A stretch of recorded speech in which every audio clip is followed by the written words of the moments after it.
कश्मीरी अलहदगी पसंद लीडरों व terror funding के मुलजमीन मसरत आलम, शब्बीर शाह और दुख्तरान मिल्लत की सरबराह अंद्राबी से एनआईए पूछताछ हुई है। तीनों मुलजमीन को आज एनआईए अदालत में पेश किया गया। इस मौके पर अदालत ने वादी में पत्थरबाजी के वाकयात के मामले में तीनों मुलजमीन से एक साथ पूछताछ करने की एनआईए को इजाजत दी। एनआईए ने तीनों मुलजमीन से कमरे अदालत में ही पूछताछ की। वाज़ेह है कि मसरत आलम को कल जम्मू से तिहाड़ जेल मुंतकिल किया गया था। मसरत आलम के खिलाफ जंग छेड़ने समेत दर्जनों मामले दर्ज हैं। मसरत आलम ने सिक्योरिटी फोर्सेस के खिलाफ पत्थरबाजी के सिलसिलेवार वाकयात की निगरानी की थी।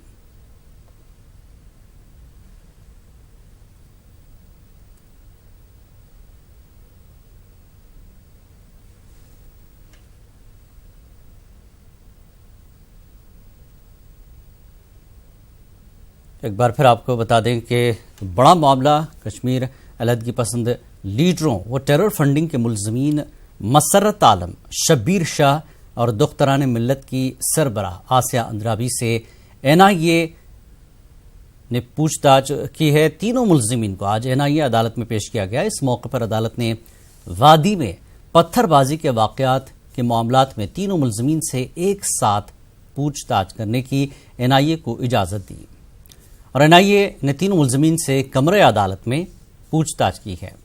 वाज़ेह है कि मसरत आलम को कल जम्मू से तिहाड़ जेल मुंतकिल किया गया था। हमारे नुमाइंदे सुशील पांडे इस वक्त हमारे साथ दिल्ली से जुड़े हुए। सुशील, क्या जानकारी है, क्या अपडेट है? जिस तरह से एनआईए ने तीनों के साथ पूछताछ की है, टेरर फंडिंग का मामला है, पत्थरबाजी का मामला है और फिर आगे इलेक्शन भी होने हैं कश्मीर में, इस तरह की सूरत हाल तैयार हो रही है।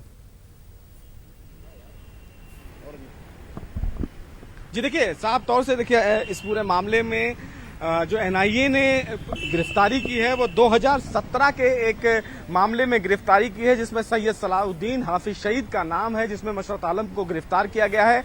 मसरत आलम जो अलगाउद्दी नेता हैं, पत्थरबाजी को लेकर जहूर अहमद बटाली से 10 लाख रुपए लिए थे, ऐसा एनआईए ने कोर्ट में दलील दी है। और उसी पूछताछ में ये सामने निकल कर आया है कि आसिया अंद्राबी और शब्बीर शाह का भी इन्वॉल्वमेंट पत्थरबाजी को लेकर है, जिसमें वो फॉर्मल अरेस्ट कर इन तमाम लोगों से पूछताछ करना चाहते हैं कि जो घाटी में पत्थरबाजी हुई है, उस पत्थरबाजी को लेकर जो फंड किया गया है वो कहां से किया गया है, इस फंड में कौन कौन लोग शामिल हैं। और एनआईए इन्हीं तमाम चीजों को डेवलप करना चाहती है। एनआईए ने कोर्ट में दलील देते हुए ये कहा कि कई बड़े इस मामले में जो अलगाववादी नेता है वो इन्वॉल्व हैं और ऐसे में पूछताछ कर ये देखना है कि जो फंड मुहैया कराया गया है शब्बीर शाह और आसिया अंद्राबी और जहूर अहमद बटाली द्वारा, वो कहां से फिलहाल मुहैया कराया गया है मसरत आलम को। मसरत आलम के खिलाफ 2008 और 2010 में कई ऐसे मामले रजिस्टर्ड हैं जो फिलहाल घाटी में व्यवस्था को बिगाड़ना चाहते थे।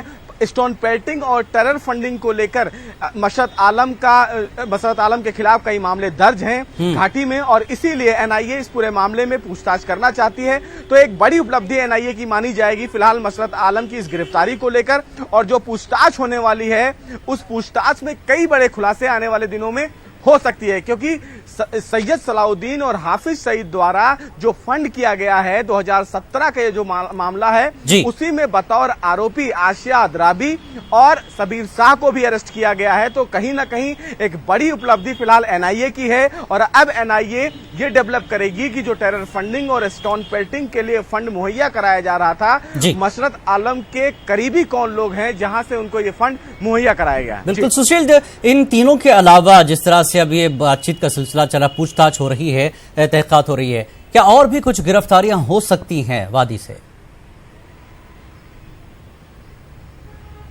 जी बिल्कुल, देखिए फिलहाल इस पूरे मामले में आपको बता दूं कि 15 दिन की कस्टडी एनआईए मांग रही थी एनआईए कोर्ट से, लेकिन कोर्ट ने फिलहाल 10 दिन की कस्टडी शब्बीर शाह की, आसिया अंद्राबी और मसरत आलम की मुहैया कराई है। अब एनआईए के जो पुलिस ऑफिसर हैं वो इन तीनों को एक साथ बैठाकर कन्फ्रंट करवाना चाहते हैं, आमने सामने पूछताछ करना चाहते हैं कि जो मुहैया कराया गया था इनको धन, जो फिलहाल टेरर फंडिंग के लिए, स्टोन पेल्टिंग के लिए, वो कहां से मुहैया कराया गया। फिलहाल और जो इस पूरे मामले में सैयद सलाउद्दीन और हाफिज सईद से जो लिंक जोड़ना चाहती है एनआईए, वो फिलहाल निकालने की कोशिश करेगी 10 दिनों के भीतर। कहीं ना कहीं एक बड़ा डेवलपमेंट फिलहाल कश्मीर की घाटी को लेकर जो पत्थरबाजी का मामला है वो एक बड़ा रूप आने वाले दिनों में ले सकता है, क्योंकि जो फंडिंग हो रही है वो फंडिंग किन आधार पर की जा रही है और कौन से बड़े लोग फिलहाल घाटी की व्यवस्था को बिगाड़ने में लगे हैं, एनआईए उस चीज को निकालने की कोशिश कर रही है। सबसे महत्वपूर्ण बात इस मामले में ये समझने की होगी कि मसरत आलम की गिरफ्तारी एनआईए के लिए एक बड़ी उपलब्धि है, क्योंकि जहूर अहमद बटाली से अगर इस पूरे मामले को लिंक किया जाए 2017 से जो ये पूरा फिलहाल सिनेरियो देखा जाए तो उसमें सबीर शाह का भी नाम है, आसिया अदराबी का भी नाम है, सैयद सलाउद्दीन का भी नाम है, हाफिज सईद का नाम है। तो भारत में किस तरह माहौल पाकिस्तान बिगाड़ने की कोशिश कर रहा था फंड के द्वारा, वो एनआईए डेवलप करना चाहती है और मसरत आलम एक बड़ी उपलब्धि है एनआईए की, जो अब आने वाले दिनों में कई बड़े नाम घाटी में ले सकते हैं कि और कौन कौन लोग टेरर फंडिंग के जरिए धन मुहैया कराते थे घाटी में व्यवस्था और घाटी के माहौल को बिगाड़ने के लिए। बिल्कुल, बहुत बहुत शुक्रिया सुशील इस पूरी जानकारी के लिए।